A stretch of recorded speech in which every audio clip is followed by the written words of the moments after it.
Boa noite, galera. Boa noite. Boa noite. Estamos ao vivo na TV Repensar. O endereço www.radioTVRepensar.com. Tá? E nós também temos aplicativo no celular, tá? Com esse mesmo nome, Rádio TV Repensar, você encontra ali na Play Store ou então no Google Play. Que é a mesma coisa, né? Um é ou pelo computador ou pelo celular. Sejam bem-vindos todos, né? Nós estamos aqui hoje no programa Fala Meu Povo. Eu estou falando por eles, estou tomando a frente aqui, mas o programa do Gilberto Freire, né? O Gilberto Freire, que é o comandante, e o Charlie Heyman, que acabou saindo, né? Ele estava nos bastidores, deu uma saída, mas já vai retornar. Ele estava lá com indígenas. E, Gilberto, então me permite apresentar o Danilo Braga. Fique à vontade, fique à vontade. Danilo Braga é professor de História aqui no Rio Grande do Sul, né? Ele é formado em História e ele é da setorial de indígenas do PT do Rio Grande do Sul. Ele é um indígena Caingangue. Seja bem-vindo, Danilo, novamente, né? E a gente somos parceiros. E também, até o Danilo, né, nós somos fundadores, né, da ONG Tongui, né, que é um nome indígena, né, que é Deus das Águas. Só que o Deus das Águas dos índios caigangues, dos indígenas, outro Deus, né? Outro Deus. Esse Deus Tongui é lá dos índios Cuicuros, lá do Xingu. Mas seja bem-vindo, Danilo.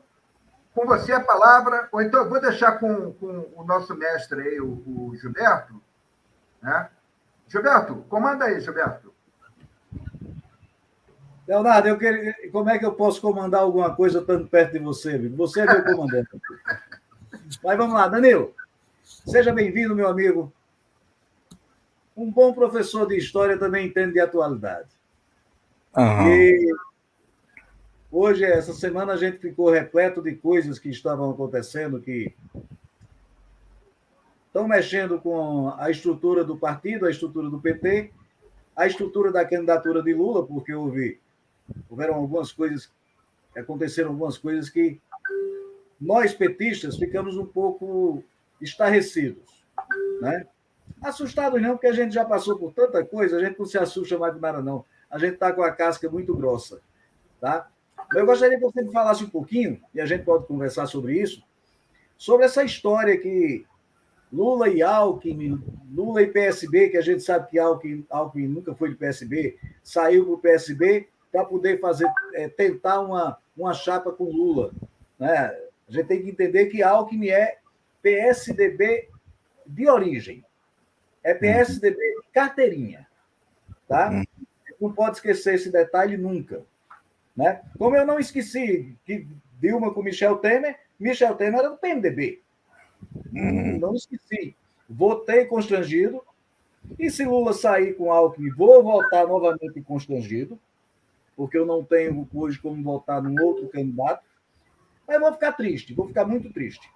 E acho que toda a militância do PT, toda a base do PT também vai, por uma grande parte, vai sofrer com isso. Tá? Aí vamos tentar conversar um pouquinho sobre essa semana. Gilberto, eu tenho destaque sobre isso aí, tá? Vamos lá, Danilo. Diga lá.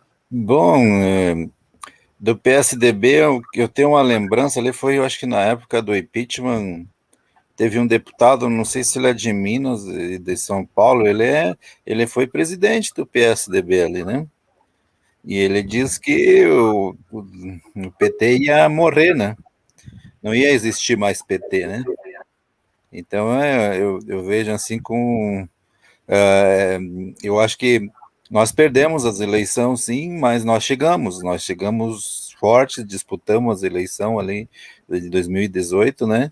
Então, isso ali já mostra que o PT estava forte, não foi uma derrota, aquela derrota, né? Nós chegamos na disputa.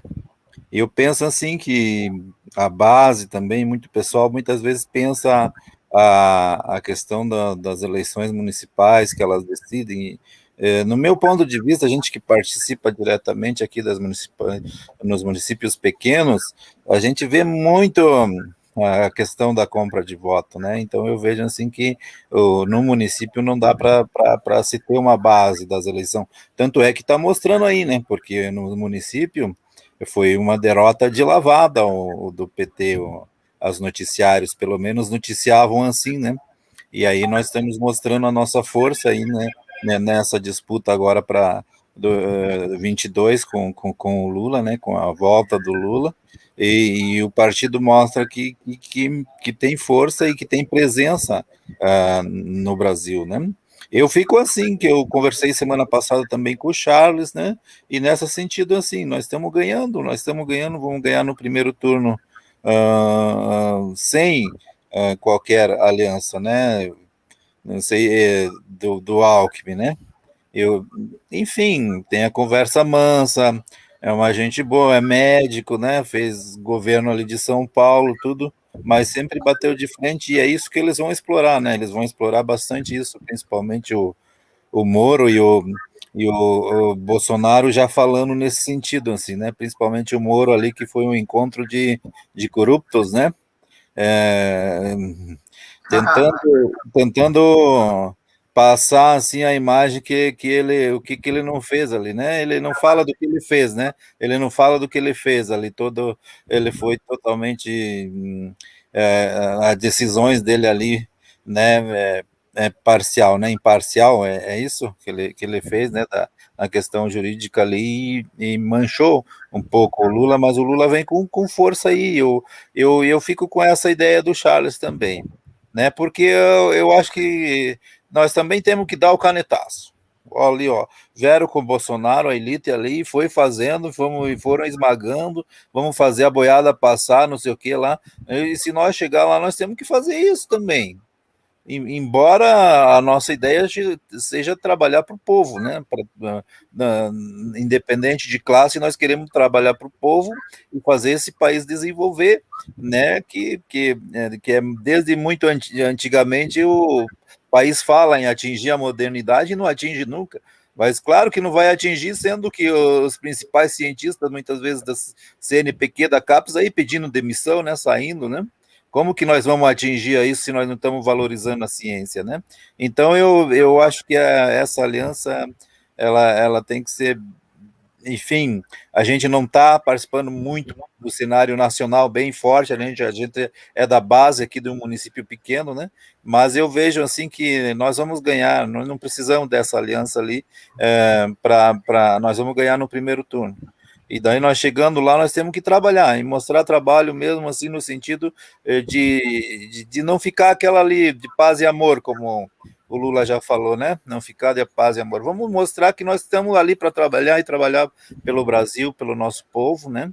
Da melhor forma possível, na educação, na agricultura, na construção, na habitação, né? Isso aí que a gente vê para que a gente melhore, porque tem parte do Brasil está muito abandonado, né? Muito abandonado. E agora, com essa crise toda aí, um presidente que fica negando vacina para as crianças, para as futuras gerações nossas. Olha, morreram muita gente, e muita criança morreu também. Essas crianças nem deveriam ter morrido se tivesse a vacina disponível no tempo hábil, né?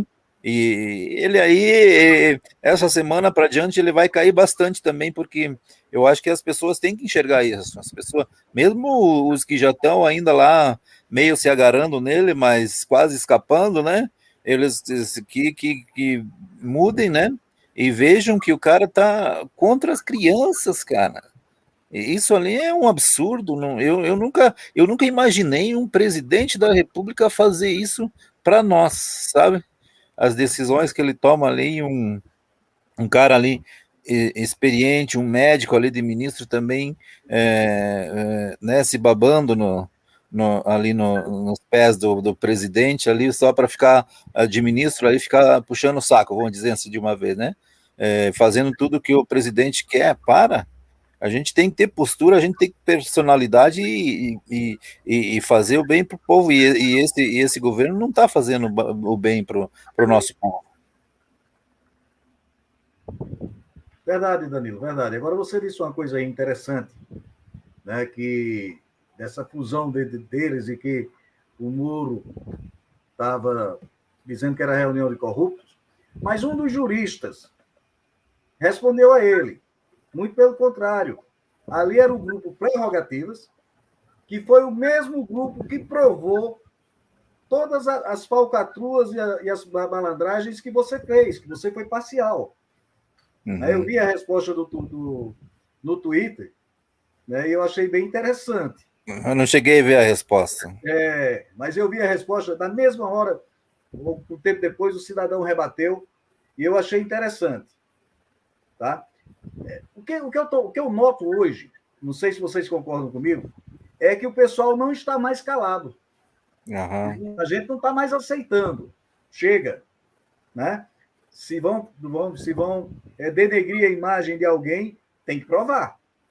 Se não tem prova, meu amigo, se você não consegue provar, vamos rebater sim. E acho que tem que rebater de forma bem veemente, sabe? Sem alisar muito, porque está complicado. Está muito complicado. Tá? Mas eu já soube também que tem algumas pessoas aconselhando o presidente a não se candidatar à presidência da República, se candidatar a senador, né? Para ver se ele ganha como senador e se livra da prisão, porque aí ele vai ter foro privilegiado. Uhum. Né? Isso demonstra, se isso acontecer, não sei como é que vão ficar as pessoas que ainda o apoiam. Tá? Porque mesmo para senador, aí vai estar na hora da gente começar a trabalhar em cima disso. Eu acho eu sou assim, ó, a minha ideia é assim, ó. A gente também está pensando assim com as lideranças indígenas de lançar o nome, mas a gente está pensando muito bem, né? Só que eu vejo assim, para a gente ter a renovação ali no Congresso, é 2 mandatos no máximo, tanto de deputados também. A gente tem deputados aí, história aí que a gente leu aí que deputado ficou 50 anos lá. Pelo amor de Deus, nós temos que dar oportunidade para outras pessoas, para as outras gerações que vêm vindo, para trazer novas ideias e mudar aquele Congresso lá. Eu acho que me parece que na última eleição teve 40% de mudança, não sei o que lá, mas eu acho que tem que mudar mais enfim, teve uma proposta há algum tempo atrás aí que eu achei interessante. Eu acho que eu estava acompanhando, né, o PSB, e daí o Molon que fez, me parece que passou nas comissões, não sei se vocês ficaram sabendo, para que o voto para mulheres, negros e indígenas seja o dobro, até que haja um equilíbrio ali no Congresso de forças, aí depois volta ao normal como está hoje, vamos dizer assim, né? Mas que esses segmentos aí da sociedade, mulheres, negros e indígenas, estejam seus representantes, né, cada vez mais presentes lá em um número maior, para que haja um equilíbrio de forças. Pelo menos é uma notícia assim que eu li e gostei bastante que se a gente fosse para esse lado mesmo, né? Mas, enfim, muito tem que se caminhar e muito tem que se conversar, mas eu sou a favor no máximo, ter 2 mandados para deputado. Eu faço assim, eu voto 2 vezes para um deputado federal, na terceira eu já vou escolher outro para a gente tentar botar ele lá, para que haja essa renovação. Inclusive, o Danilo, a respeito do Molon, né, ele é líder da minoria, né, lá na Câmara. E é um cara muito bom para isso aí, é uma proposta boa. Eu li alguma coisa a respeito, mas não me aprofundei a respeito dessa minuta, né, desse projeto de lei, desse PL. Agora, a gente tem que renovar para pelo menos tirar o mofo, né, cara? Porque tem gente lá com mofo. Né? Uhum. E aí a gente sempre lembra, né? A gente tem que lembrar do Bolsonaro, 30 anos lá, sem fazer nada, e agora ele dorme no expediente. Uhum. Ele dorme durante o expediente. Olha que bonito. Uhum. E mais, ele não cansa de cometer crimes. Uhum. Crime em cima de crime. Então, vamos lá. O pessoal acha que presidente pode tirar férias. Não está previsto férias para presidente, não. Então, o que ele está fazendo? Ele foi para o Guarujá, cometer crimes, porque já é um crime o cara ir para lá, porque ele não tem direito a férias. Ele está tirando férias. Ah, eu vou tirar férias. Não tem férias, não. O presidente não está previsto férias. Aquelas férias que ele tirou, gastou 2.400.000, né? 2.400.000 naquelas férias lá. O que aconteceu agora no Guarujá? Foi lá para fazer papagaiada, né? Dançar, fazer dancinha, misógina, fazendo, sabe, sovaco cabeludo, falando das feministas. O cara é patético. E aí, para piorar, lá no Guarujá, lá tem 5 ambulâncias, 5, para toda a população. Deslocaram 2 ambulâncias para o Bolsonaro. Olha que bonito, para ficar à disposição dele. Se ocorrer uma emergência, sabe, uma caganeira, aí deslocaram 2 ambulâncias da população e desfalcaram a população, cara. Sabe? Não dá para acreditar, cara, num negócio desse. Realmente é triste. Agora, tem umas nuances aí, né, a respeito. Realmente esse papo surgiu do Bolsonaro, né, orientado pelo Centrão, a disputar o Senado, porque senão ele vai entrar em cana. Só que aí, ele, como senador, ele se elege. Infelizmente, se elege porque uns patetas vão votar nele. Para qual estado que ele vai? Ele vai para o São Paulo? Para quê? Para conseguir os votos, por exemplo, do Major Olímpio, que morreu? Pode ser? Porque se ele for para o Rio, ele vai tirar os votos do Flávio. Aí quem entra em cana é o Flávio. Mas eu acho que o Flávio tem mais um mandato. O de senador não é 8 anos? Não, ele tem mais. Ele tem mais 4 anos pela frente. Não, eu acho que ele tem mais 2 anos pela frente, se não me engano. 4, né? É o primeiro mandato dele. Ele foi eleito agora, em 2018. Mas eu não sei se tem uma vaga para senador no Rio. Tem. Tem? Infelizmente, o Bolsonaro vai ser eleito. Né? Bom. Olha, e aí. Mas se isso acontecer, nós vamos ficar de alma lavada, porque vai estar provado, e só as pessoas que não vão querer enxergar isso, tá? Mas vai ficar provado o quanto a família dele e ele fizeram mal a esse país, porque ele não vai mais se candidatar a presidente, se candidatar a senador para se livrar para continuar com o foro privilegiado. Entendeu? Então, eu acho que aí já é uma desmoralização muito grande. Eu penso dessa forma. Eu acho que se a gente não conseguir, que ele não se eleja nenhuma coisa, mas se eleja senador, vai sair desmoralizado. Né? Eu acho que é por aí. Mas deixa eu dar aqui boa noite para Deusmar, para Rose, para ver geografia também. Né? Jair Galvão, meu professor, boa noite. Estamos aqui, estamos juntos. Mas diga, Léo. Eu não entendi aí o que o para ver geografia, ele falou que eu quero votar no Lula. Tem testado de turismo ideológico? Não. Então não queremos o seu voto. Não quer o voto de quem? Já entendi. Eu não entendi. Eu entendi. E aí, vamos lá. Explico já. Não. E aí é o seguinte. O pessoal fala, por exemplo, do Temer. Nós não tínhamos nada contra o Temer.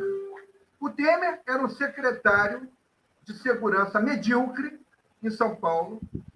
Ele não apitava em nada, era um cara que não aparecia para nada, mas era o MDB. O MDB é o partido mais forte do Brasil, o partido, né, que tinha maior bancada, né? Agora a maior bancada é do PT.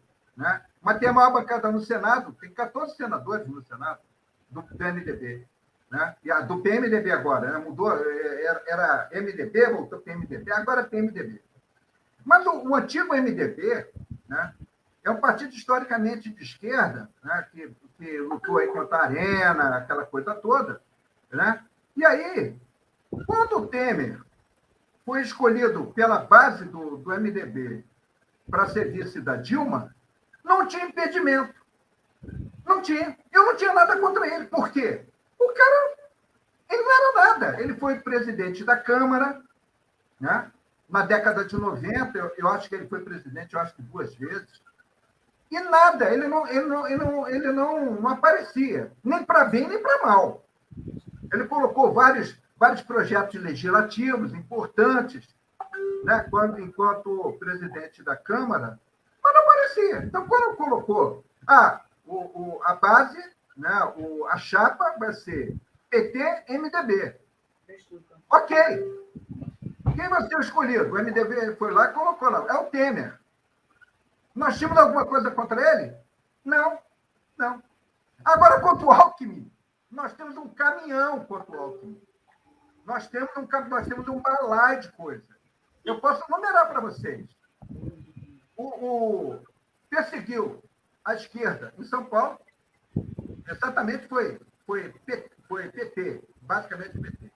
Perseguiu os professores, demitiu 60 mil professores em São Paulo, exonerou e falou assim, eu vou mandar vocês embora, vou contratar estagiários, porque é economia para o Estado. E fechou escolas. O América Vermelho, o Zanella está falando aqui, o Lula não é a Dilma. O América é a mesma coisa, o Zanella é a mesma coisa. Então vamos lá. Porque o Lula é articulista. Ele está articulando governo de Estado. Ele está articulando campanha do Haddad em São Paulo. O Haddad pode vir para senador em São Paulo. Pode vir para senador, já correu esse papo aí. Ele pode vir para senador e pode não vir nem como governador. O PSB não quer o Alckmin. O Alckmin vai ficar sem partido, por enquanto. Vai ficar sem partido. O PSD, o Kassab, está namorando mais ou menos uma coisa. Então, aquele jantar foi para movimentar as bases. Lula e Alckmin, né? Só para movimentar as bases, para pacificação. Aquilo não é para fechar nada. Não é para fechar vice, não. E outra coisa, muita gente fala assim, nós temos que ver a governabilidade. Governabilidade na Câmara Federal? Quantos votos o Alckmin consegue? 0. 0. Se quer governabilidade, fecha com o Kassab, o PSD. Fecha com a Aziz. Bota o Aziz como vice. Bota o Pacheco como vice. É o PSD. Bota alguém do MDB, que tem a maior bancada do país. Vai botar um cara aqui, que agora está sem partido nenhum. Os aliados dele, os antigos aliados do PSDB, não querem papo com o Alckmin. Se sentiram traídos. Porque você foi para o lado da esquerda. Então, tá bom. Fez as pazes com o Lula. O PSDB foi escolhido pela elite financeira no país. Candidato de 2018, a elite financeira escolheu, queremos o Alckmin como presidente do Brasil, para a gente ter a agenda ultra neoliberal. É o Alckmin. Ele foi escolhido pela agenda ultra neoliberal, para destruir o país. Vendeu a Vale do Rio Doce, começou a quebra da Petrobras. Vocês esqueceram disso ou não? Então, entregaram a Petrobras e a Vale do Rio Doce na mão, e o pré-sal e tudo mais, as riquezas do país, entregaram na mão do PSDB. A lei para vender o pré-sal, para entregar para as petrolíferas internacionais, era do Serra. Sabe quem assinou? Alckmin. Para vender o pré-sal, para dar o pré-sal. O pré-sal valendo 10 trilhões de dólares. 10 trilhões de dólares. Um dinheiro que não tem nem no mercado. Não tem no mundo o dinheiro. Isso foi falado pela FIP. Isso lá em 2006, quando foi descoberto o pré-sal, né? 10 trilhões, foi calculado em 10 trilhões de dólares. É um dinheiro que nem existe. Então, quem movimentou, quem arquitetou tudo foi o PSDB, com o Alckmin. Agora vai chegar, então, repetindo, quando o Temer sentou na cadeira, nós não tínhamos nada. Se alguém tem alguma coisa contra o Temer, fale agora. Fale agora. Antes, quando ele se sentou, nada. 0. Quem começou o golpe contra a Dilma foi PSDB. Foi Aécio Neves, foi Serra, foi FHC, foi Alckmin. Agora, não foi MDB. Não foi MDB. Aquele negócio da ponte do futuro, que já estava destruído mesmo, já estava feito o golpe pelo PSDB, porque o Aécio perdeu a eleição. Vamos caçar Dilma. Vamos arrumar uma maneira de caçar Dilma. Então, se quer governabilidade, fecha com o partido que tem a voto. Simples. Agora vai botar um cara que não atrai voto nenhum? Um cara que conseguiu 4% em 2018? E sabe quem votou? Ele vai trazer os 4% de votos de São Paulo no Lula? Não vai, não. Sabe por quê? Esses 4% é os antipetistas. É gente que não vota no Lula. Então não vai trazer nada. É zero. Então, cara, podem tirar o cavalinho da chuva aí. Não tem acordo com o Alckmin, não. É pacificação. Não é acordo. Não tem acordo ainda. Pode esquecer. E aí, o Gilberto, só para terminar, o Gilberto falou muito bem. Eu fico constrangido. Eu sou o conselho de ética do PT de Sapucaia. Eu entreguei meu carro. Eu falei, eu não quero, não. Eu falei para a presidenta, a Ana, eu falei, eu não quero. Eu fico constrangido. Eu estou há 30 anos brigando contra o PSDB, contra o Alckmin, contra a FHC, contra a PFL. Agora eu vou ter que... por favor, né, cara? Me poupe, né? A minha ideologia não é encontrar na lata do lixo, não, cara. Você tem que ser político. A política é essa ideologia? Tá bom. A minha política é outra. Desculpa ter me alongado. Mas vamos lá. Vamos continuar aqui o papo. O Léo já deu a sua opinião, né? Concordo com você, Léo. O PSB hoje não acrescenta, não soma, né? E se a gente for fazer realmente a leitura dos votos que Alckmin teve, do que ele fez, do que deixou de fazer, continua sem somar. Continua sem somar, tá? E quando a companheira Para Ver a Geografia falou a respeito de quero votar em Lula, mas se eu sou purista, posso tentar explicar, tá? Ele está querendo dizer com isso que nós, sem fazer conchavos, sem fazer acordos com outros partidos, a gente está querendo com isso ficar apenas com os votos dos petistas, com os nossos votos, tá? Que não é bem assim, né? Porque senão daqui a pouco eu vou dizer, eu só vou querer voto agora de quem for filiado ao PT. Não é assim que funciona, tá? Não é assim. Agora, historicamente, se a gente for ver a coisa historicamente, Alckmin fez muito mal para esse país, junto com Aécio Neves, junto com a FHC, junto com toda essa turma que está aí, que fez o PSDB. O primeiro discurso de Aécio Neves, quando ele perdeu a eleição, eu lembro, eu escutei pelo rádio. Escutei quando ele disse: vamos parar o Brasil. Vamos parar o Brasil, não vamos deixá-la governar. Quando escutei aquilo, eu comentei sozinho no carro, eu disse: eita, o bebê chorão está chorando porque não aceita perder a eleição.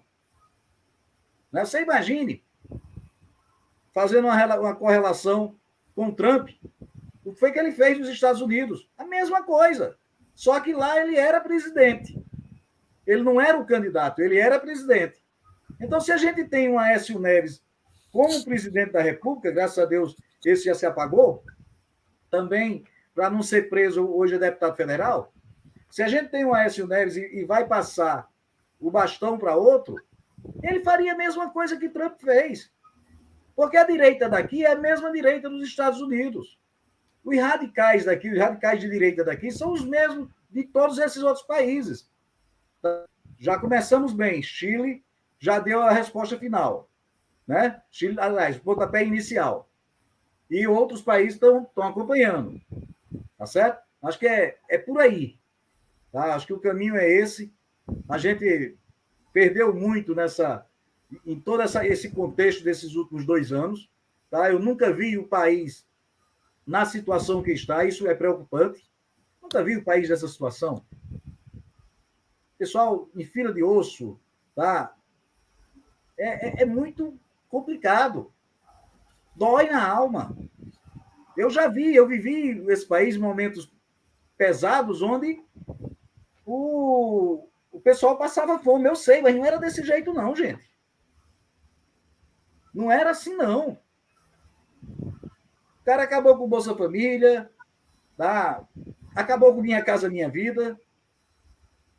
Eu sou corretor de imóveis e a gente conseguiu vender casas, imóveis, para as pessoas que eram invisíveis. Para as pessoas que, quando chegavam para a gente para comprar, o corretor nem falava com elas, porque sabia que elas não tinham condições. E eu vendi para essas pessoas. Por quê? Porque na era Lula, ele deu dignidade a essas pessoas. Tá? As empregadas domésticas não podiam comprar casa, não. Elas entravam naqueles programas das prefeituras que davam casas de presente para elas.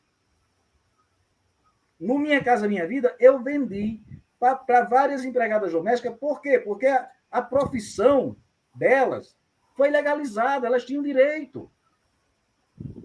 Elas podiam dizer, eu tenho uma carteira assinada e eu recebo o salário mínimo. E não é só a empregada doméstica. Muitos outros. A SG de pequenas empresas. Muitos outros estavam no mesmo patamar. Mas eu falo empregada doméstica, porque empregada doméstica, eu acompanhei isso também, vocês já devem ter acompanhado, a gente trazia as pessoas do interior no intuito de botá-las para estudar, mas não, elas iam ser empregadas. Ah, não, mas eu pago a ela. Eu dou R$300, aí eu dou sabonete, eu dou comida, eu dou roupa, e de noite ela ainda vai estudar. Como era que ela ia estudar de noite? Se ficava trabalhando até 7 horas da noite, para deixar a janta pronta, aí ia estudar à noite, aí quando voltava tinha que lavar a louça do jantar, para no outro dia, de 6 horas da manhã, estar acordada. Como é isso? Nós vivíamos escravizando as pessoas. E Lula deu dignidade a isso, o PT deu dignidade a isso. E é isso que a gente tem que mostrar para esse povo. Tá? Se vem Alckmin, que, pelo que eu estou vendo, não vem, graças a meu bom Deus, porque, para mim, Alckmin é PSDB, tá? Ele não tem nada de PSB.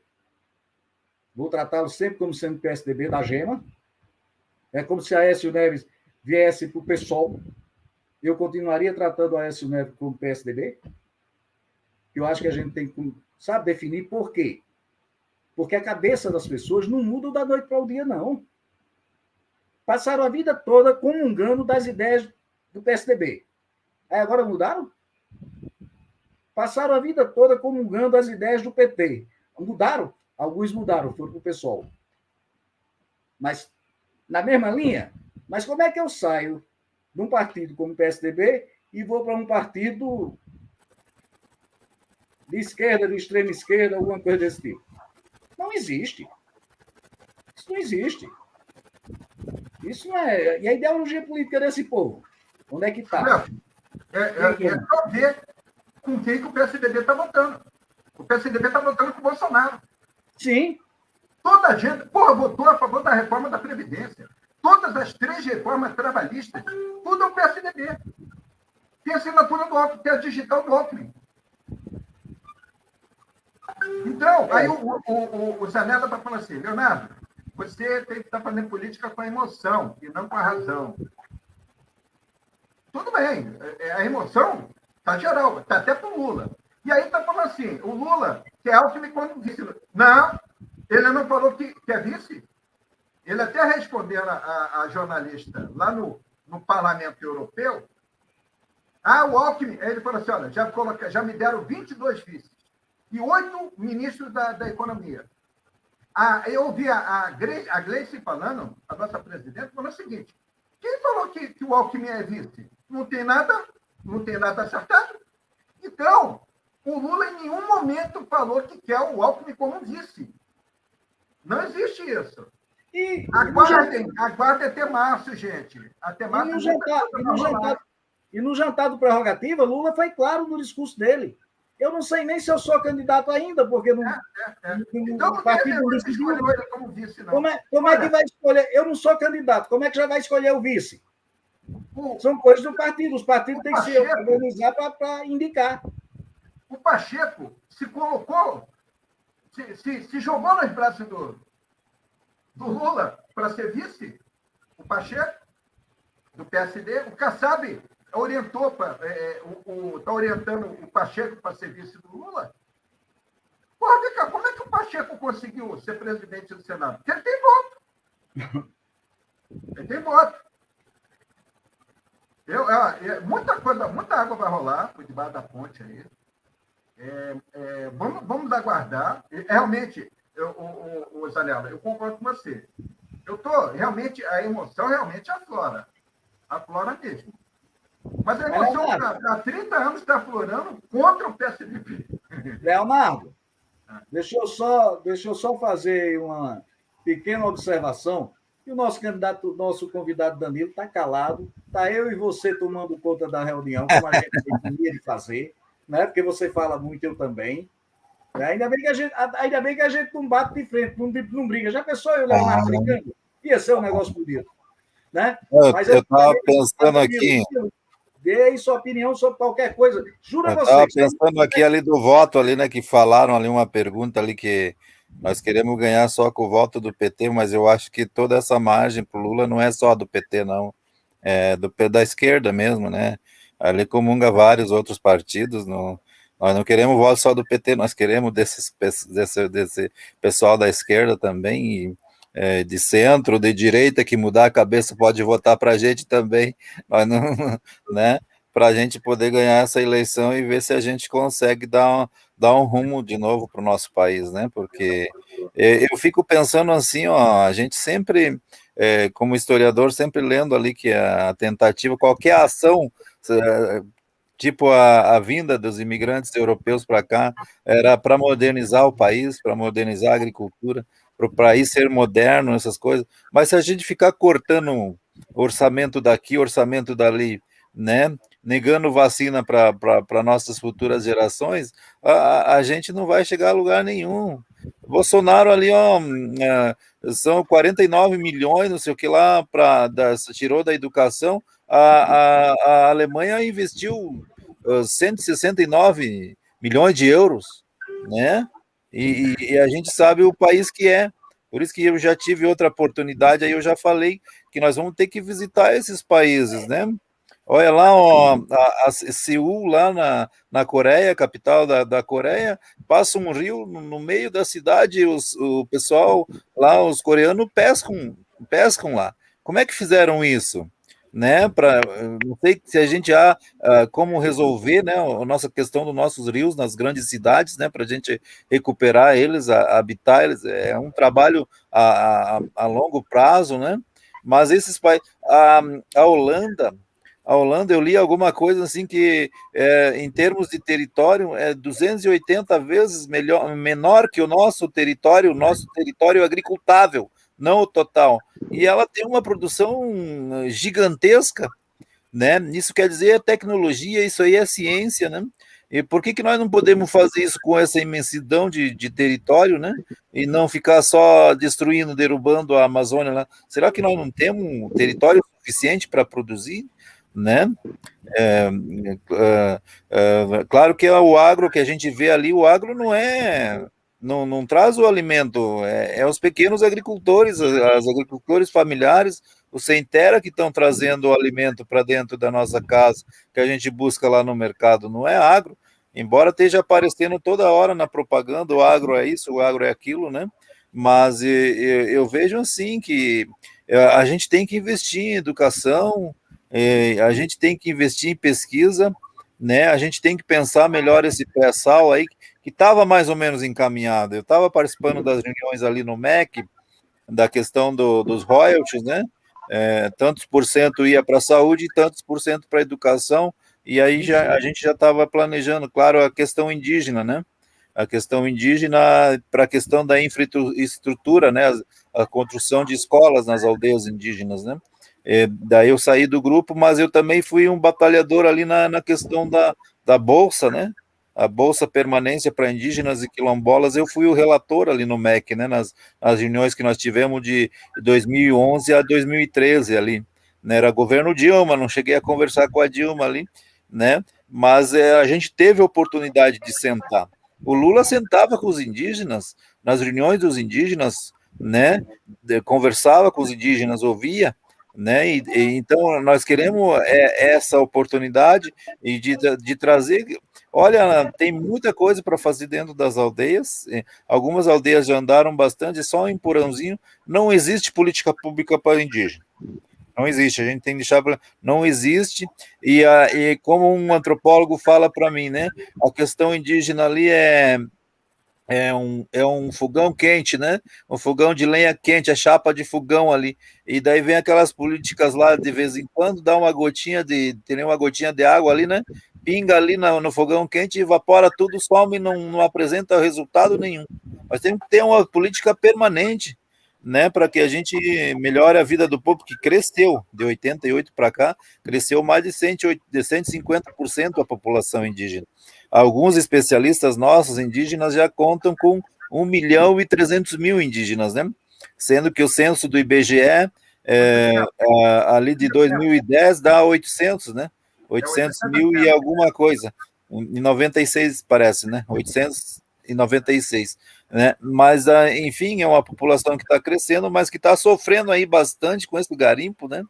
Esse garimpo ali destruindo ali, contaminando com mercúrio, né, uma destruição total ali, defendida por aquele general ali que diz que são os preparados, né, os militares são os preparados, só alguns militares do lado dele, né, eu acho que a gente tem militares, eu queria conhecer algum militar que conversasse melhor sobre o planejamento de Brasil do que esses caras ali, porque esses caras ali, meu Deus do céu, eu não imaginava que nós tínhamos militares assim no Brasil, né, de pensar um retrocesso tão grande assim e ficar babando, né, ali pelas ações do capitão ali, capitão que foi expulso do exército, não serviu de exemplo nenhum no exército nosso.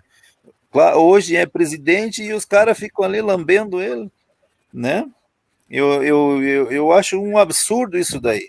E conversar melhor esse lado dos militares. Ninguém mexe com os militares, eles têm fortunas ali. Então, a riqueza do país vai para eles, sei lá, eles estão ganhando mais de 30 mil por mês ali com outros honorários que eles têm, né? E o povo aí atrás de osso, né? Como o pessoal está falando. Ô, Danilo, só uma informação.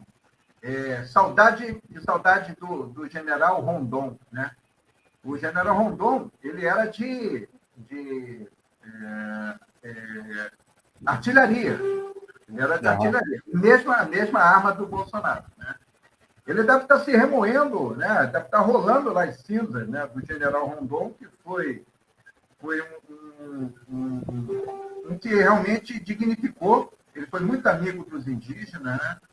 E da integração Rondon, né? Já tinha até o projeto Rondon, juntamente com indígenas, quilombolas, né? Então, realmente, é uma vergonha, né? Assim, impressionante. Mas, Danilo, eu queria te fazer uma pergunta. Você, sendo do Rio Grande do Sul, você participou de do setorial do PT? Você participou de alguma reunião com discussão com os indígenas a respeito das eleições de 2022? Eu estou começando agora, tanto é que o nosso grupo ia conversar hoje também, ali que o Charles falou, que daí eu convidei bastante professores, geralmente a maioria, como eu sou ligado mais à educação, conheço mais os professores, estou chamando eles para participar do nosso grupo aí, para a gente ir pensando as questões aqui do Rio Grande do Sul, né, que são várias, mas o que está mais ardente aí, que muitas vezes puxa nós para a nossa conversa ali, é o que saiu no Fantástico ali, né, os conflitos que tem tido nas aldeias, né, pela questão do arrendamento, o pessoal fala, mas a gente sabe que não é só isso, né, tem outras coisas por trás também, enfim, mas isso levou para a última conversa, isso aí que levou para nós. E daí já estou tendo os contatos ali, adicionando os guaranis, nós temos que adicionei um Choclen também, que está na disputa de terra aqui, os Choclen voltaram, né, que não, aqui não dizia que não tinha mais Choclen, daí já estão em disputa de território aqui, reivindicando, né, tem os Charuas também, né, que eu aprendi estudando lá de 95 a 98, eu aprendi que se a gente quisesse estudar os Charuas, a gente tinha que ir lá para a França, né, onde que tinha ossadas de charuas lá que foram levados na época ali da colonização como exposição animal, né, então as ossadas que tinham de charuas lá, mas daí surgiu um grupo, e agora tem no Uruguai também outros grupos surgindo, e reivindicando o reconhecimento, né, de que são desse grupo aí, de charua. Nós temos um grupo aqui na região de Porto Alegre, né, que também o município ali ajeitou uma aldeia ali para eles, e daí então nós temos esses grupos aí se ressurgindo, né, no Rio Grande do Sul, e daí nós estamos procurando cada um deles para a gente adicionar, mas o que eu mais adicionei aqui foi o professores, né, professores que estão nesse debate aí, e daí tem algumas eleições acontecendo em algumas aldeias, e daí nós estamos esperando os resultados também de cacique, né, para a gente chegar nesses caciques a partir do mês que vem, agora janeiro, e planejar o que nós vamos pensar de candidatos, tanto a nível estadual como a nível federal, né?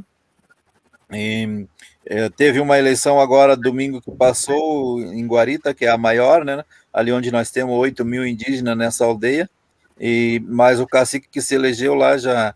os dois sempre estão se revezando, um outro é o Carlinhos, outro é o Valdonês, enfim, o Valdonês foi meu vice, né, no Conselho Estadual dos Povos Indígenas de 2007 a 2010, então a gente tem uma boa relação, né, então a gente espera estar conversando melhor ali e estar planejando aqui as demandas para nós, e, enfim, a gente dá uma resposta a isso aí que tem se apresentado como ruim para nós, essas questões da questão de terra sobre arrendamento, tem chegado para o jurídico para nós, né, tem levado nós a responder judicialmente, então esse tipo de coisa a gente tem que pensar melhor, né, para a gente dar uma resposta melhor para a nossa sociedade aqui também. Danilo. Só um minutinho. Só um minutinho. Primeiro gostaria de dar boa noite, as boas-vindas para a nossa companheira, guerreira, militante, braba, dessas que chora, que dá murro, que faz todo tipo de estardalhaço para defender Lula. Seja bem-vindo, Meire. E outra coisa, eu vou tentar trazer um dia para o nosso programa Fala Meu Povo, esse companheiro que está falando, para ver geografia. E também gostaria de saber de você, Leonardo, a América Vermelha é o Zanella, é? É o Zanella. Ah, tá. Zanella é de casa. Deixa eu dar só um tempinho para a companheira Meire, que ela precisa também falar alguma coisa. Ela se atrasou um pouquinho, estava ajeitando o cabelo. Ela estava ficando bonita para a gente. Fala, Meire. Ô, gente, eu quero agradecer primeiramente a Leonardo Basto pelas minhas canecas que chegaram hoje, viu? Olha, minhas canecas do Lula. Ele mandou 2 canecas porque eu cobrava ele todos os dias, olha. Então, gente, é a filha do Leonardo que faz essas canecas. Qualquer pessoa que queira comprar, é só falar com o Leonardo. Para vocês que moram aí no Rio Grande do Sul também, olha, vocês podem notar aqui que é o nome, Tô com Lula. É igual as que Leonardo tem, né? Ó, essa aqui, ó, Meire, com a foto do Lula, que foi a filha do Leonardo Basto, né, que faz. Mas ela vende aí também, vocês podem comprar, viu? Então, boa noite a todos, né? Tava ali, deu uma atrasadinha. Cadê Charles? Que eu não tô vendo Charles. E boa noite para todos que faz parte aí do nosso programa, desse programa aí da TV Repensar, gente. E o companheiro que estava falando aí também, viu? Eu sou Meire, moro em Sergipe, sou baiana, mas moro em Sergipe, viu? Mas o Danilo... Diz, Léo. Deixa eu fazer a pergunta que o Zanella fez, o América Vermelha, né? O Zanella, lá de Santa Catarina, ele fez. Será que o STF vota em 2022 o marco temporal? E aí, tem uma questão também, que agora, que você acabou de falar, por exemplo, dos charruas, que arrumaram, né, uma aldeia para ele aqui em Porto Alegre, se for aprovado o marco temporal, por exemplo, eles vão perder. Eles vão perder, porque estão entrando agora. Quer dizer, esse marco temporal, né, que é o PL 490, é um desastre para os indígenas. Né? Realmente está tirando a terra dos indígenas. Você acha que... Como é que é a tua visão a respeito do marco temporal? Bom, a gente já estava esperando o voto contra do Nunes e do Alexandre ainda, mas o Alexandre ainda não votou, né? Não apresentou o voto dele, pediu destaque e pediu vista, está só atrasando a gente, né? Agora entrou esse Nunes, esse outro ali que é o Mendonça, né? Também é um voto com certeza contra, o Bolsonaro já abriu o voto dele, né? Agendaram para junho do ano que vem. Vamos ter que ir lá enfrentar o calorão de novo. Nós estivemos lá esse ano, né? Mas vamos ter que ir lá e acompanhar isso daí. A expectativa era que nós ganhássemos no Supremo, mesmo com uma votação apertada, que ela está se desenhando para esse lado aí, mas o pessoal já esperava. O Choclen, que é principalmente a questão deles, né, que está ali no Supremo, eles já esperavam que o Nunes ia pedir vistas, né? Mas ele já deu o voto dele, e daí o Alexandre pediu, eles estavam esperando mais ou menos para começar em março de novo, ele já tinha essa previsão, né? Mas daí agora, hoje eu li uma notícia que foi agendado, né? O presidente, o Fux, colocou para junho de 2022, né? Que para nós, sei lá, se a junho ali vai estar fervendo as eleições, e daí não sei se vão terminar a votação, né?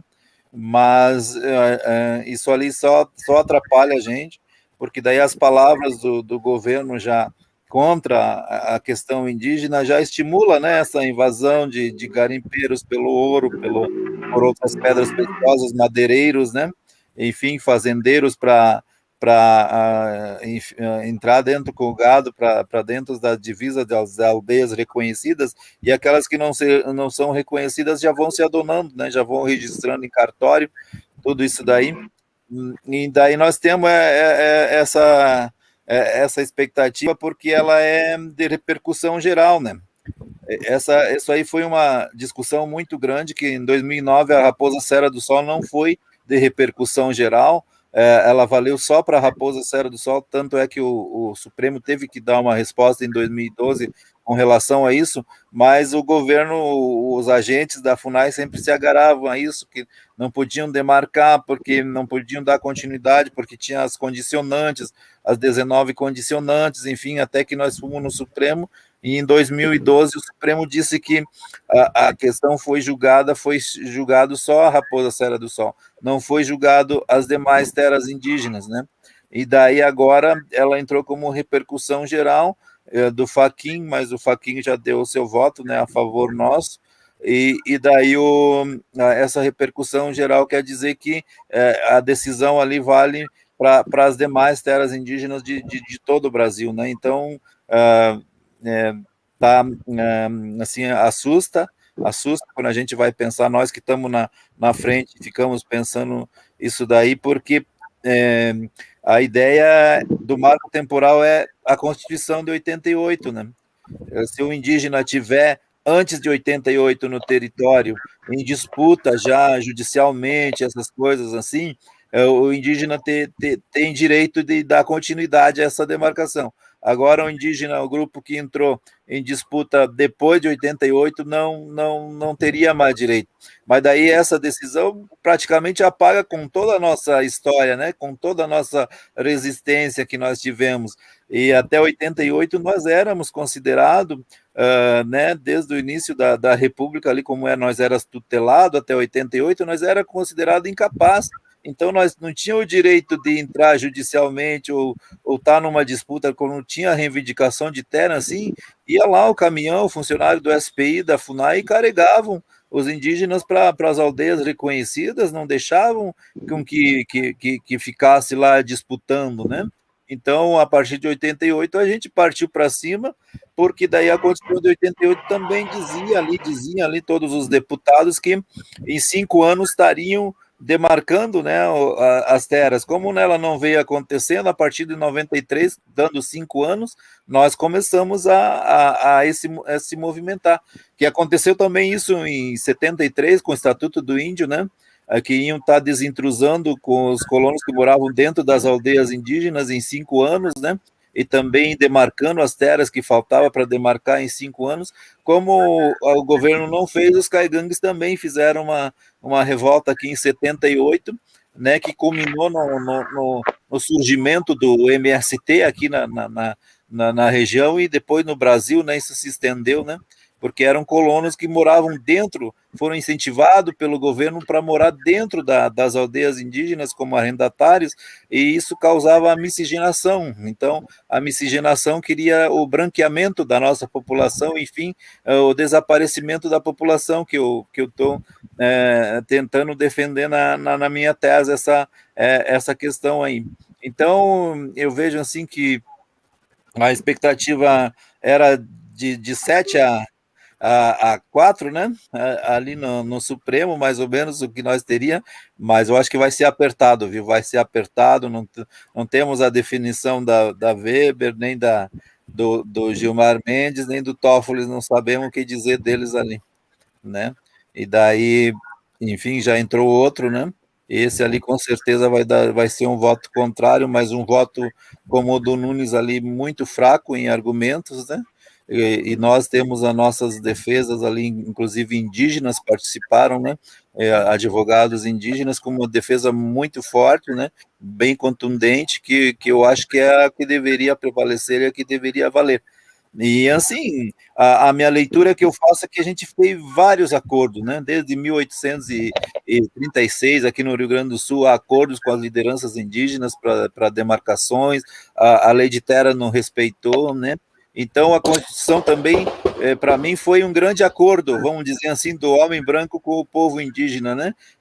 Só que não estão, esse governo, muito menos ainda do que outros, né? Estão rasgando esse acordo, né? Nós não. Então, quer dizer, só jogaram as palavras, colocaram as palavras no documento, na Constituição ali, porque para nós as palavras o vento leva embora, né? Então, como alguns acordos que foram feitos lá no passado, o vento levou embora, porque ficou só na palavra. E quando ela é escrita na Constituição, tem que honrar essa palavra, né? Com o fio do bigode ali, como diz o gaúcho, né?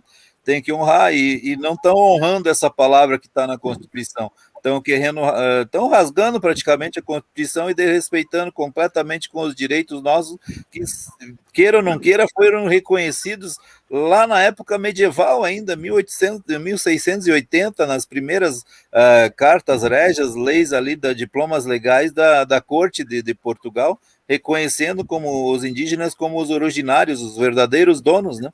E claro que nós não vamos querer o Brasil todo para nós queremos o suficiente para nós sobreviver e garantir o futuro das nossas próximas gerações, né?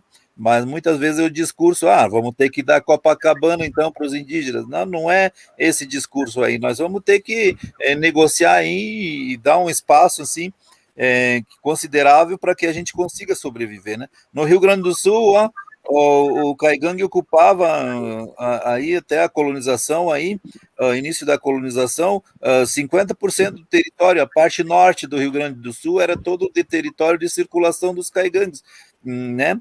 Mas hoje no total de indígenas, hoje nós temos com 0,2% do território gaúcho, né? Então esse 13%, 14% que falam aí do território nacional, não vale para nós aqui, né? Nós estamos com a migalha da migalha da migalha, enfim, com nada, né? E estamos tentando sobreviver e somos assim massacrados, né? Por Reis e por Moreira ali nos chamando de lixo, né? Enfim, mas é a nossa luta, nós vamos continuar e estamos com a expectativa boa que tomara que o Supremo faça aquilo que é seu maior trabalho, né? O maior trabalho, vamos dizer assim, não tem outra palavra a colocar, mas o Supremo é o maior defensor da Constituição, né? Que ele faça a defesa da Constituição, fazendo a defesa da Constituição, os nossos direitos já estão garantidos. Obrigado, Danilo. o companheiro Hélio está dizendo que Bolsonaro está de férias, né? E há pouco tempo o outro perguntou se Bolsonaro era criminoso. Ele está sendo criminoso agora, que ele está descumprindo a Constituição. Vai um fiscal lá multar ele, Não, ele vai mandar demitir esse fiscal aí. Pois é, não tem lei para você estar de férias.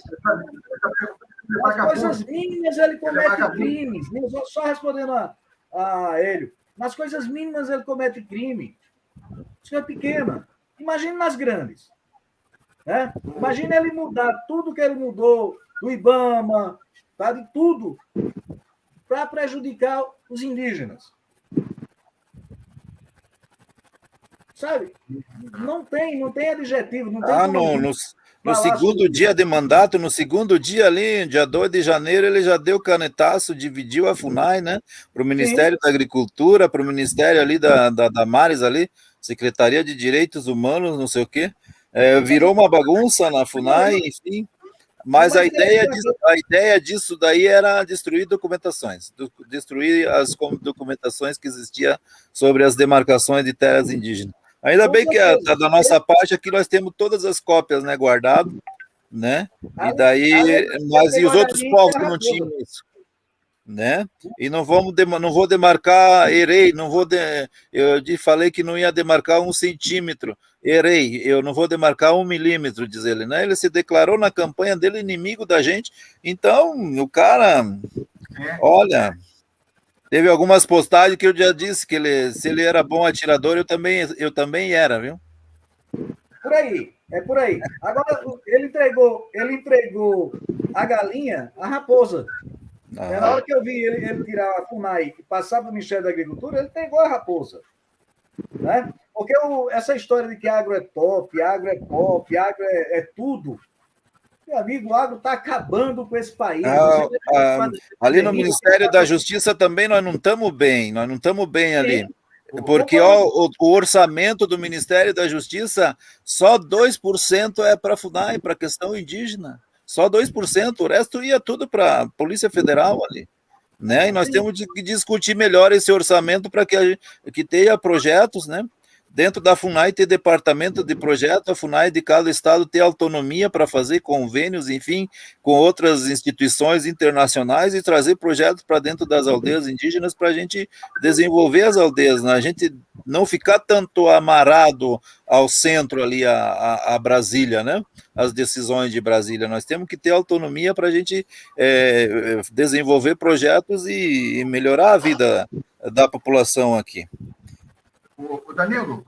Deixa eu só responder a Zanella. Como fazer uma política educacional indígena sem fazer o indígena abandonar suas terras? Método Paulo Freire. Pode responder? Não, pode responder? Em parte, depois o Danilo complementa. Método Paulo Freire, de pé no chão, também se aprende a ler, gente. Zanella, o MST ganhou um prêmio da ONU e da Unesco como o melhor sistema educacional, né? O MST ganhou um prêmio mundial, né, da ONU e da Unesco por educação dentro dos assentamentos. Então, tem possibilidade, sim, de fazer, e eu tô colocando pela visão que eu tenho de fora, pela premiação que recebeu, né, pela Unesco de educação. Mas responda aí, Danilo, a respeito dessa política educacional indígena sem abandonar as terras. Bom, eu sou um de que estou aqui na aldeia, né, doutorando, voltando na aldeia aqui, tentando fazer a nossa parte, né? A nossa parte, assim, no sentido que eu fui bolsista, na graduação eu fui bolsista da Alemanha. Olha só, a Alemanha concedeu bolsa para nós com um projeto que nós tínhamos ali, para a gente poder fazer a graduação aqui, $250. Eu torcia tanto para esse dólar subir, e a economia estava estável ali com o Fernando Henrique, não conseguimos, né? Mas dava R$500 mais ou menos, né? Aí depois, agora em 2010, 2011, eu tinha a bolsa Ford dos Estados Unidos para mim poder fazer o mestrado também. Foi aí que eu bati na tecla que me chamaram nas reuniões no Ministério da Educação, né? Aí eu disse, ó, eu para graduação, e a maioria dos indígenas que estão conseguindo graduação e pós-graduação estão nessa linha aí. A gente tem ajuda internacional de outros países, e cadê o nosso governo? Cadê o nosso país aí? Né? Por isso que daí nós discutimos e passaram para mim essa bandeira, né, para mim ser o relator, né, da questão do programa Bolsa Permanência, e a gente fez ali e esse governo cortou, não existe mais. Diz que é por causa da pandemia, ninguém está estudando e ninguém precisa de bolsa mesmo. Eu tenho 2 filhos aqui que estão desistindo porque não dá mais, tem que trabalhar para poder sustentar a família. Eles casaram, né? Tem filhos já.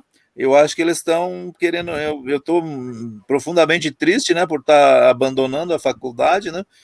Mas é o caminho. O que a gente pode fazer, né? Mas eu vejo assim, a maioria dos estudantes indígenas, apresentações dos seus trabalhos, dos seus TCCs, o pessoal que vai para pós-graduação, todos eles procuram a aldeia indígena, eles procuram suas raízes para apresentar os seus trabalhos, fazer as suas defesas na academia, e a maioria deles estão sendo aprovados, né? Estão apresentando bons trabalhos, né? Quer dizer, estão apresentando os indígenas para a academia. Então, isso aí é muito bom, porque nós não tínhamos, até 2008, nós não tínhamos vaga na Universidade Federal, isso que ela é pública, né?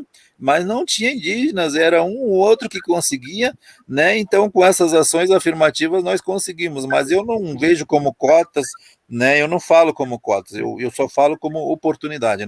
É só uma oportunidade que estão dando para a gente, né? Poder fazer a faculdade e a gente voltar, né? A maioria volta para a aldeia.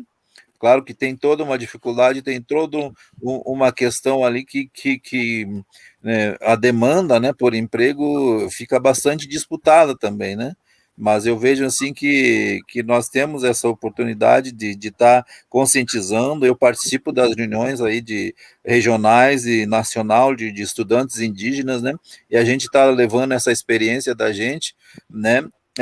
Para tem indígenas que tratam eu como um ídolo deles, né? Que eles são muito fãs dos meus trabalhos, da minha dissertação, não sei o quê. Não faça isso, não, cara. Eu prefiro ser eu mesmo, né? Não quero ser ídolo de ninguém. Claro que o conselho que eu estou dando para vocês é que estudem, né? E para que a gente possa, todos nós, pensar junto, né? Projetos melhores para a nossa população, né? Que ela está abandonada, é uma minoria, né? A nível nacional não tem peso o voto, né? Não tem peso, é 0,5 ou 0,05% da população brasileira, né? Então esse voto não tem peso, então não vai ser procurada assim, para ganhar esses votos, vai ser deixada de lado. Mas com o governo, a gente está aí porque a gente teve a oportunidade de discutir com esse governo, de apresentar nossas ideias aqui com o Olívio Dutra também, né?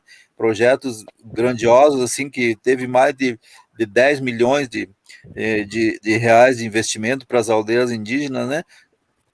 Parou em 2004, não teve continuidade, por isso que volta a estaca zero.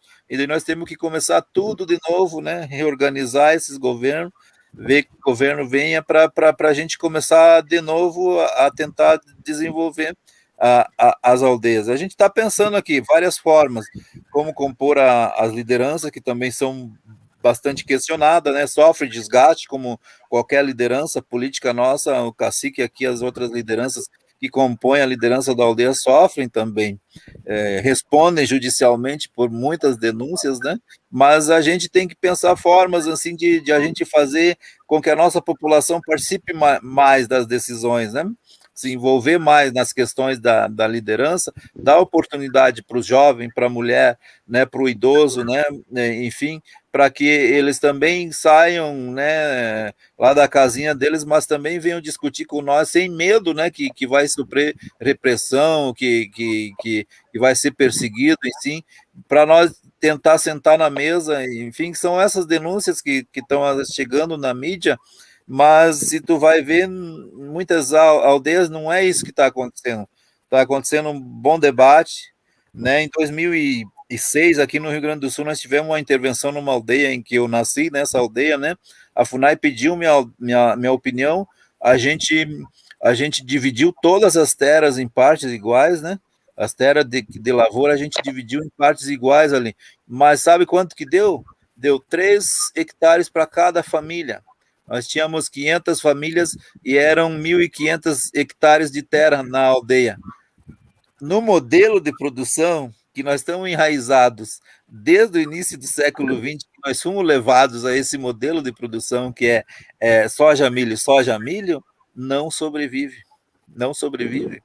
Nós temos que arranjar outras formas de sobreviver. Isso mostra que a aldeia cresceu, né, e está muito pequena. E se todo ano a gente vai dividir em partes iguais, a gente vai ficar só com a nossa horta, a gente vai ficar totalmente dependente lá fora do mercado lá de fora, né? Então, daí para a gente depender lá do mercado de fora, a gente tem que ter renda, né? Eu vejo assim que a gente tem que pensar muito bem isso daí para a gente estar. Eu sou a favor da redistribuição, eu fiz aqui na nossa aldeia aqui, porque o cacique me procurou, né? Ele me procurou, o Ministério Público está me cobrando questões de terra. Daí eu disse, ó, tu tem que, se tu quer ganhar ponto com o Ministério Público, tu vai ter que fazer uma distribuição melhor. Aí, então, aquilo que tinha mais de 15 hectares, a gente tirou, né? Eu contei com a minha participação, a gente tirou, ó, tu vai ficar com 15 hectares, os demais hectares a gente vai dar para as famílias que estão sem terra dentro da nossa aldeia. Nós não queremos famílias sem terra da nossa, que eles tenham ali seus 3, 4 hectares, mas que eles consigam tirar dessa terra o seu sustento também. Não vai tirar para o ano todo, mas é alguma coisinha para dar os primeiros passos. E nós fizemos isso aqui na nossa aldeia. O ideal seria dividir em partes iguais, né? O ideal seria nós ter um financiamento no banco, não sei de que forma nós vamos fazer, porque antigamente já teve, em anos atrás já teve, mas só que daí ficaram devendo para o banco, e os bancos não querem fazer porque daí eles não tiveram como cobrar essa dívida, tirar a terra do indígena, né, na dívida, né? E Deus banco, geralmente o Banco do Brasil não quis fazer mais esse tipo de negócio com os indígenas. Então nós temos que pensar melhor isso daí. Será que nós vamos ficar só no soja milho, né? E daí eu já fiz o contato numa palestra que eu tive um companheiro aí do MST ali da Nova Santa Rita, eu acho que eles produzem arroz bastante ali, né? Peguei os contatos dele tudo para enfim, a gente ir estudando essas novas formas, outras formas de produção, não ficar só no soja, mas também produzir o arroz, o feijão, quem sabe que é o alimento, né? Porque o soja aqui não fica para nós se alimentar, né? Vamos produzir alimento, então, e daí tem todo um trabalho, todo um processo de conscientização da nossa população para nós ir para esse lado aí e dar uma resposta melhor, tanto para as cobranças que nós estamos sofrendo principalmente do judiciário ali de fora, né? Mas também para nós fazer o nosso povo se desenvolver produzindo o alimento também. O Danilo, inclusive para informação, para quem está nos ouvindo, o MST, né, por 3 anos seguidos, foi o maior produtor de arroz orgânico da América Latina, né? E principalmente a maior parcela desse arroz orgânico veio daqui do Rio Grande do Sul, né? do MST. Então é interessante, inclusive ali em Nova Santa Rita. Agora, a preocupação realmente é o agronegócio, que toma 70% da água disponível, né? O MST não tem nem água para irrigação. Então, realmente é muito complicado. 70% da água disponível vai para a agricultura, vai para o agronegócio. É a tal chamado água virtual, né? Quando a gente vende o arroz, exporta a água virtual. Quer dizer, a água está indo embora. A gente está exportando a água junto, né? Com carne, está exportando com tudo, e vai embora com a água junto. É chamada água virtual. Isso é triste. Bom, companheiros, é triste e doloroso, mas estamos chegando ao final. Eu gosto de terminar esse programa sempre deixando um gostinho de quero mais, né? Quem sabe mais na frente, Danilo, a gente não volta a conversar aqui de novo no nosso programa, esse programa que é seu, é nosso, é o programa que escuta o povo. Por isso que o programa Fala Meu Povo. Tá? Eu estou desde 95, Gilberto. Desde 95, quando eu cheguei na faculdade lá, as escolas lá souberam que tinha indígena lá na faculdade de Juí, né? Aí começaram a chamar nós para palestras, e a minha caminhada desde 95, voluntário, assim, apresentar o nosso povo, né, que está aqui no Rio Grande do Sul há mais ou menos 10, 12 mil anos, né? E muitas vezes é negado. A gente é visto como estrangeiro hoje em dia, né? A gente é visto como estrangeiro na nossa terra, na nossa raiz, e daí foi apresentar ao povo que nós estamos vivos aqui, e são em torno de, pelos dados da CESAI e da FUNAI, 25 mil, né? Pelo censo é 32 mil aí se identificando como indígenas, né? Caigangues, Guarani, agora Xoclã e Charuas também. E, enfim, é uma vida bem complicada, né? Mas nós estamos aí apresentando, e eu agradeço essa oportunidade aí de estar podendo, né, se apresentar aqui no partido agora. Eu fiquei rodeando, só fiquei semeando a semente nas aldeias, né, regando, né, não aparecendo muito, como eu falei nas primeiras notícias do PT lá na década de 90, era perigoso nas aldeias falar do PT. Daí eu fui regando pelas veradas, né? Hoje a juventude está toda com nós, né? Mas foi regando essa semente enfim, a gente está aí para estar falando sobre o nosso povo, que nós estamos aí em uma discussão aberta, né? Um acadêmico aqui com vocês, quer dizer, não é um índio assim que não é letrado, né? Como os nossos mais antigos, né? É uma pessoa de cabeça aberta, mas que também, né, não pensa só o seu povo, mas como pensa o povo gaúcho, o Brasil, enfim, que nós podemos melhorar, né? Para a gente realmente dizer que é um país moderno, a gente tem que melhorar a vida do nosso povo. O Danilo, o Gilberto, eu gostaria de agradecer o Danilo e convidá-lo já de antemão, né, o tal do gostinho, né, de quero mais, né, como o Gilberto falou, para quarta-feira que vem, às 14 horas, se você estiver disponível, para a gente, no nosso programa Gerando Renda Alternativa, para a gente falar a respeito, né, de como os indígenas fazem, e também demonstrando para a população em geral, que é possível gerar renda, né, alternativa, e um dos maiores exemplos também são os indígenas, né? Isso apresenta até como aprendizado, né? Bem didático, o que vocês fazem para gerar renda alternativa. Tá? Então, só para te convidar, fazer o convite, né, oficial, e, claro, outras vezes também está aberto, né? O TV Repensar está aberto para a gente conversar à vontade, né, sobre o assunto indígena, que é um assunto presente, né, premente e presente, né? Então, sobre tudo que está ocorrendo. E aí, só para terminar, até o Zanella está colocando aqui, só para terminar, as aldeias indígenas não deveriam seguir o modelo do MST, só para terminar, o Gilberto. Com a palavra o professor Danilo. Fala, Danilo. Não deveriam seguir o modelo do MST ou não? Uhum. Eu já estou começando aqui a plantar a semente e regar, né? Porque eu lembro, quando a gente era criança, já falei para vários companheiros assim, para a gente chegar na casa dos nossos avós, dos nossos bisavós, a gente tinha que atravessar a lavoura deles, né? Que era de moranga, batata doce, cana, milho, para poder chegar na casa deles, né? Aí eu fiz tudo aqui em roda de casa, né?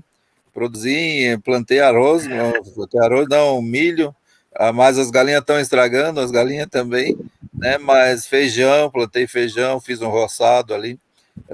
Não é um professor, é difícil um professor pegar na foice e fazer um roçado, mas eu fiz esse ano, assim, mas para plantar a sementinha, para mostrar para o nosso povo que é possível, né? Fiz uma horta aqui.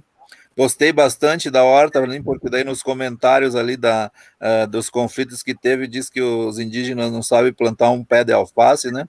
Eu plantei mais de 100 aqui, né? Tão bonito, porque acabo regando eles todos os dias, né?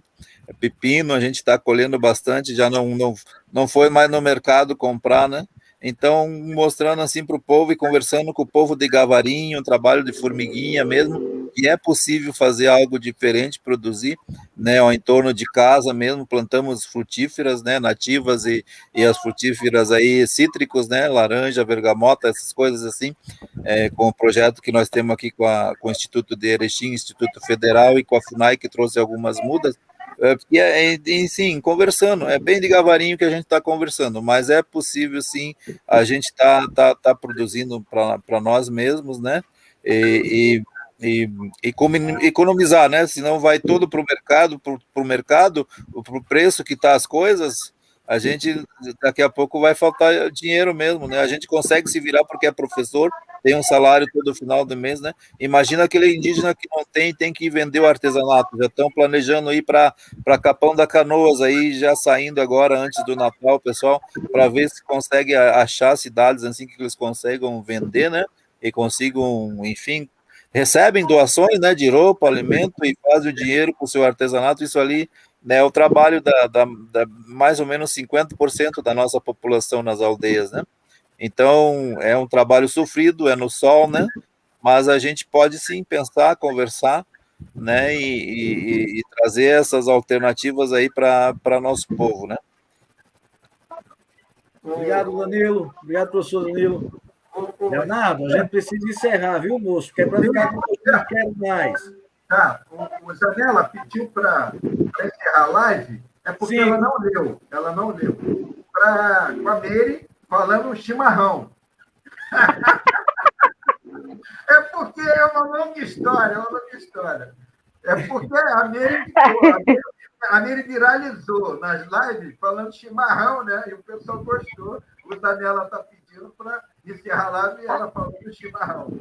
Eu quero ver, seria dobro. Vai, Meire, fala assim. Olha, chimarrão, eu não sei falar não, viu? Aí teve e ele gostou, eu disse, eu quero saber como é que faz o chimarrão, eu não sei nem o que é. Aí ele gostou e ele tá aí, ó, só ele fala chimarrão. Então, eu não sei fazer o chimarrão, mas eu já ganhei minha xícara, olha, viu, ó, minha xicrinha aqui, ó. Isso é uma caneca. Sei lá, uma caneca, Em vez de falar chimarrão, ela fala tererê. São coisas diferentes. É a mesma coisa, fala tererê.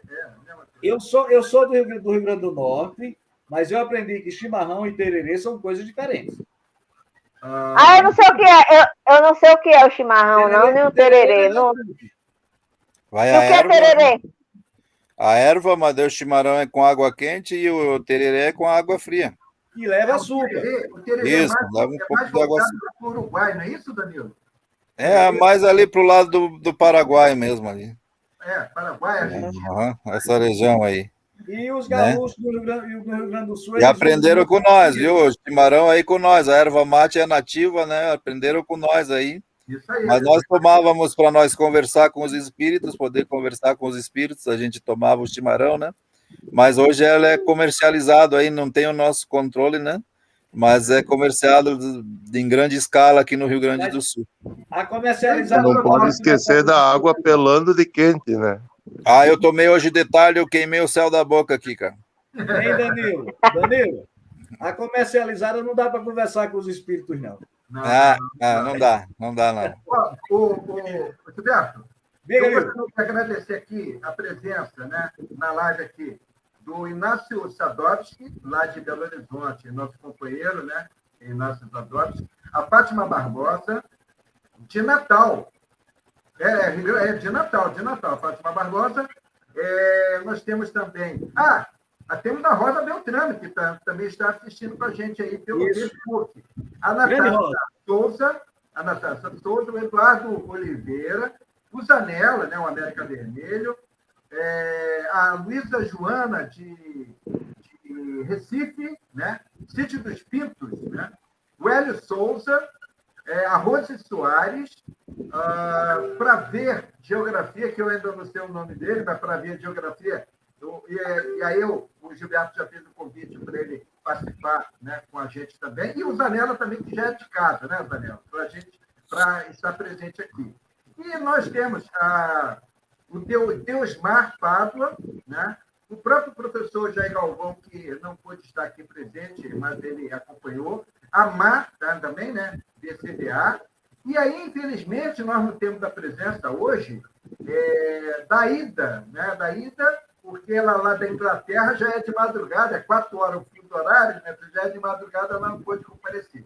Então, eu agradeço a todo mundo, todos que estiveram nessa live, e deixo para você, Gilberto, para fechar, por favor. Companheiros, mais uma vez eu agradeço a presença de todos. Achei fantástico essa conversa com o professor de História índio. Um índio professor de História, isso mostra, isso prova que a nossa educação, sabe, funciona. E vale salientar, esse índio não começou a estudar para se formar, ele não começou a estudar ontem, não. Ele já se formou com um projeto de educação que funcionava, que hoje os bolsomínios, os bolsonaristas, os milicianos falam mal, que é do projeto Paulo Freire. Tenho certeza disso. Não sei como é que um patrono da educação, que o mundo todo se orgulha, chega pessoas incultas, ditas por ele mesmo, que faz 3 anos que ele não lê um livro. Ele disse isso para querer falar mal e querer debochar e querer dizer que Paulo Freire não é ninguém. Gente, muito obrigado, Danilo, de coração, porque você está me provando que Paulo Freire funciona. Mas eu também, Kinha. Sayang Brahman Berte. Muito bom para mim também conversar com vocês. Vem de novo, vai vir de novo. Um abraço a todos, irmãos. Tchau, tchau. Tchau, tchau. Tchau, Tchau, tchau. Léo. Tchau, tchau, pessoal.